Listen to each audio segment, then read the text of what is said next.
ఈరోజు చింతపండు రసం మన ఇంట్లో.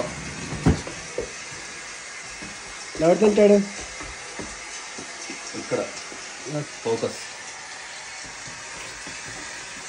చింతపండు రసంలో ఇప్పుడు చింతపండు పులుసు పోస్తున్నాము, తీసింది.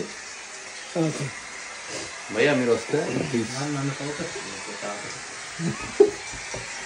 నువ్వు సోల్ఫుల్ ఫుడ్. ఈరోజు చింతపండు రసం మన ఇంట్లో. ఎవరు తింటాడు? ఇక్కడ ఫోకస్.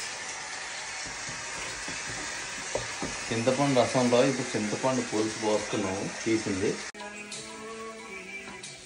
అరే దీదే ఉండని మూత పడ్డా పనికి వస్తుంది.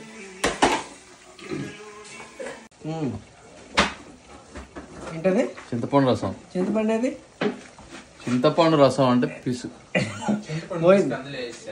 చింతపండు అనేది పిసిగి పోస్తాం ఇందులో. మష్రూమ్ కర్రీ రెడీ అవుతుంది. ఇంకా అవ్వలా. దేంతో చేశారు? మష్రూమ్తో చేస్తాం మష్రూమ్ కర్రీ. నీ అక్కసకాలు నువ్వు